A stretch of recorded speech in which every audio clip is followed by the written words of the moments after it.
Crypto கரன்சிகளில் பணம் invest பண்ணால் அந்த பணத்தை யாராலையுமே திருட முடியாது. ஸோ ஃபுல் அண்ட் ஃபுல் செக்யூரிட்டியாக இருக்கும். ஆனால் இன்றைக்கி டெக்னாலஜி வைஸாகவும் திருடுதல் நடந்துட்டு இருக்குது, பிசிக்கலாகவும் நேர்லையும் திருடுதல் நடந்துட்டு தான் இருக்குது. ஆனால் இந்த இண்டஸ்ட்ரியில் எவ்வளோ பணம் இருந்தாலும் அதை யாராலையுமே திருடவே முடியாது. ஸோ ஃபுல் அண்ட் ஃபுல் செக்யூரிட்டியாக இருக்கும் அப்படிங்கிற ஒரு விஷயம். ஹேக் பண்ண முடியுமான்னு கேட்டால் இந்த இண்டஸ்ட்ரியில் ஹேக் பண்ணவே முடியாது. ஆனால் இன்டர்நெட்டை நம்ம எவ்வளோ நாளாக ஹேக் பண்ணி எடுக்க முடியும். ஏன்னா இன்டர்நெட் யூசர்ஸ் இருக்குது, ஆனால் ப்ரைவசியோ அந்த விஷயங்கள் வந்து கிடையவே கிடையாது. ஸோ யாருனாலும் நினச்சாலும் இன்டர்நெட்டை ஹேக் பண்ண முடியும். அந்த விஷயங்கள் தான் போயிட்டுருக்கு. ஸோ அது ஓவர் கம் பண்ணுறதுக்காக தான் இந்த இண்டஸ்ட்ரி வந்துட்டு இருக்கு. இந்த industry full and full block செயினில் இயங்கிட்டு இருக்கிறதுனால அந்த பிளாக் செயினை யாராலையும் ஹேக் பண்ணவே முடியாது. ஸோ இன்றைக்கி வரைக்கும் இந்த இண்டஸ்ட்ரி கிட்டத்தட்ட ஒரு 17 வருஷமாக இருக்குது. ஆனால் யாருக்குமே தெரியாது. கடந்த ஒரு 5 வருஷத்துல தான் கொஞ்சம் மக்கள் அதிகமாக வர ஆரம்பித்தாங்க.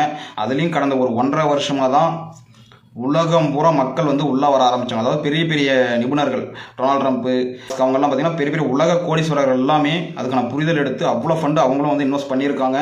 அந்த கண்ட்ரி இன்வெஸ்ட் பண்ணுறத பார்த்து அடுத்து இருக்கக்கூடிய எல்லா கண்ட்ரியுமே இதில் வந்து ஃபண்டு வந்து பெரிய அளவு இன்வெஸ்ட் பண்ணிக்கிட்டு இருக்காங்க. ஸோ இந்த இண்டஸ்ட்ரியை யாரானா ஹேக் பண்ண முடியுமான்னு கேட்டால் கண்டிப்பாக யாராலையுமே ஹேக் பண்ண முடியாது. இது வரைக்கும் ஒரு சின்ன ஹேக்கிங் கூட இந்த இண்டஸ்ட்ரியில் வந்து நடந்ததே கிடையாது. அப்படி இன்னொன்று, இதை வந்து ஏமாற்றலாமா அப்படின்னா இந்த இண்டஸ்ட்ரியை யாராலையும் ஏமாற்றவே முடியாது, பொய்யா உருவாக்க முடியாது, ஏமாற்றவே முடியாத ஒரு இண்டஸ்ட்ரி தான் இந்த இண்டஸ்ட்ரி. இதே வெளியில் வந்து எந்த இண்டஸ்ட்ரினாலும் வந்து ஏமாற்றிட்டு போகலாம் செய்யலாம். ஸோ இதுலேயும் இருக்குது. ஆனால் சரியான கம்பெனிகளை பார்த்து பணம் இன்வெஸ்ட் பண்ணோம், ரூல்ஸ் இருக்குது. இந்த மாதிரியெல்லாம் இருக்கணும் ஒரு கம்பெனி. அப்படி இருக்கும்போது இன்வெஸ்ட் பண்ணால் சரியாக இருக்குன்றது அந்த ரூல்ஸ் இருக்குது. அதுபடி ஃபாலோ பண்ணி இதில் இன்வெஸ்ட் பண்ணோம்னா கண்டிப்பாக பெரிய அளவு யூசஸ் இருக்குது அப்படிங்கிற ஒரு விஷயம் தான் நான் பார்க்குறேன். இந்த இண்டஸ்ட்ரியோட நோக்கமே வந்து இந்த பணத்தில் இருக்கிற பிரச்சனைகள் எல்லாம் சால்வ் பண்ணதான். ஒன் வேர்ல்டு ஒன் கரன்சியாக இருக்கணும் அப்படிங்கிறதான். ரெண்டாவது, இந்த இன்ஃப்ளேஷன் பணவீக்கம்னு சொல்லுவாங்க, அந்த விஷயத்தை வந்து ஓவர் கம் பண்ணுறதுக்காக வந்த ஒரு விஷயம்.